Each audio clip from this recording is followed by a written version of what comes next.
Let's talk some Cubs, and not just us. We got to bring in 1/3 of the best radio broadcast team working today, and that's our friend Mark Grote. Mark, good morning. Riley and Joe, what's going on, guys? You know, it's funny. I was just listening to the cut you just played from Jed Hoyer, and I'm thinking he's right about all that's been a grind, and I'm just thinking about all the tough things that have gone on lately. Yet, at the end of the day today, the Cubs could be in first place. Yes, they could. It's crazy to think about. Absolutely. You know, you would, if you watch some of the lamentations on social media, you would think we were 38 games out of first, just dragging through the cellar. It does kind of feel that way. I mean, based on what they did last year, when a team is 500 and a team is expected to be a lot better, it's kind of hard to take when you're literally winning just every other day, basically. And you're just not playing great baseball, and that's the way the Cubs have been. There's a different expectation with this team this year. I actually appreciate that in Cubs fans, that they're winners now and that they should act accordingly, and that they should probably expect more from this 39 Cubs team. Let's hey Mark, let's hop right into the Montero stuff right now. It seemed to be that this was a straw that almost broke the camel's back. Was this? You've been in the locker room. Was there any discourse between Miguel and the rest of the team leading up to this? Was he, a little bit ostracized before this, and this is his way of almost getting out? Did you get any feeling of that?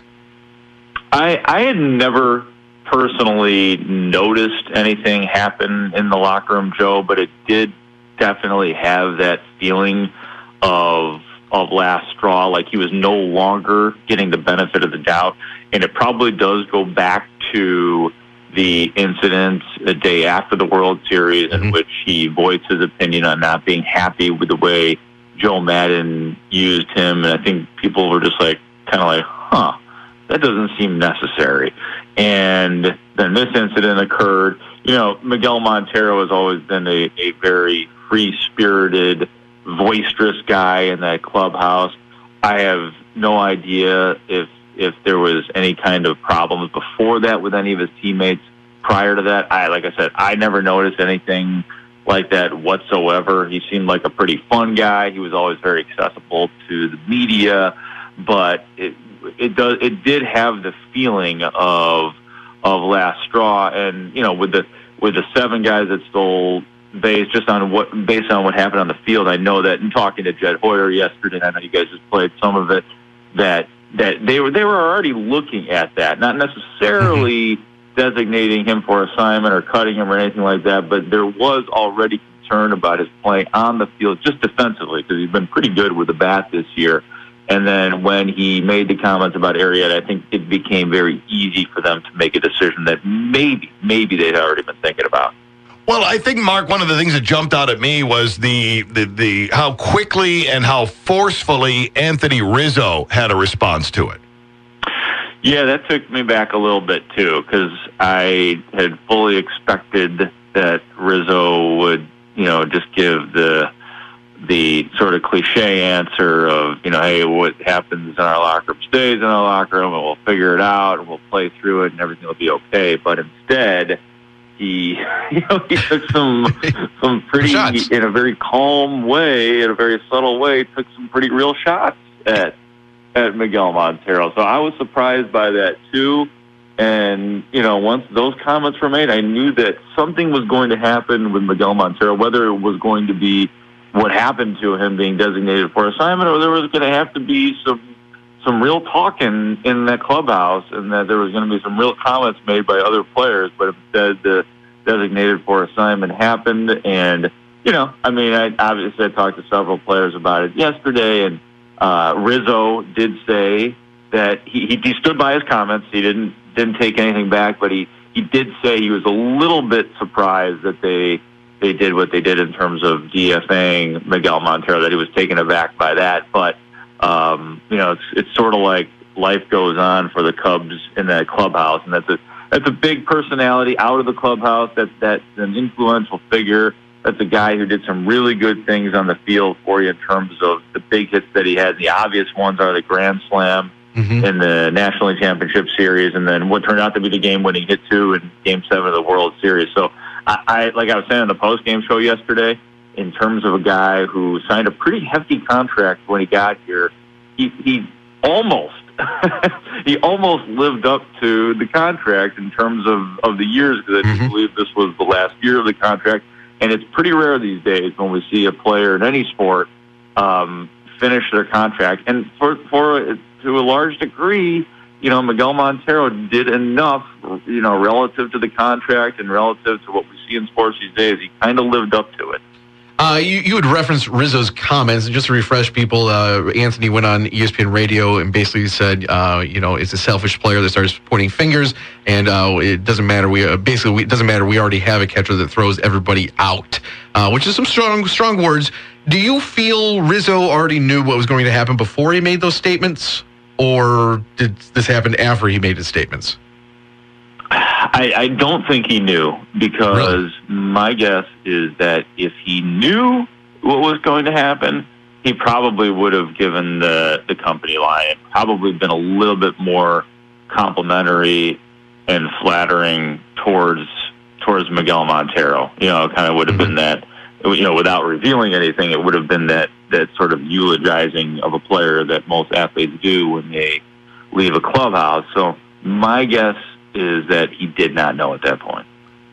Got to ask about the great thing about this team is, even though they've had their struggles, there hasn't been a lot of off-field stuff that's drawn a lot of attention. We've had the Addison Russell issue, which has gone very, very silent since its initial splash. Yeah, it has. There's, Theo Epstein was saying the other day that, they have heard. I guess the MLB investigation is going on still in regards to that, but the Cubs have heard nothing about it. So yeah, it has gone very quiet. I mean, my best guess is that we've probably heard the last of anything as it pertains to that investigation, other than that they have that they are satisfied with all parties and all interviews that they have done. And Addison Russell will be able to go on in terms of not having to deal with that for the rest of the year. But there has been nothing official to come out on that as of yet, Riley. And to continue on with the Cubs' bad news that we're talking about right now, last night, fifth inning, you're calling the game in the fifth inning, so you're the front row seat of the Cubs MVP, Kris Bryant, turning his ankle on a very freak play. Initially, did you think it was anything bad? And have you heard anything about how long he's going to be out? I know they're probably doing an MRI today. Yeah, you know what? It was bizarre, because it's one of those things where so many times we see baseball players where they foul ball off their foot, or they land awkwardly, or whatever the case may be, and then they limp it. They're in pain. They limp it off, and they shake it off, and then they're fine, and then they stay in the game.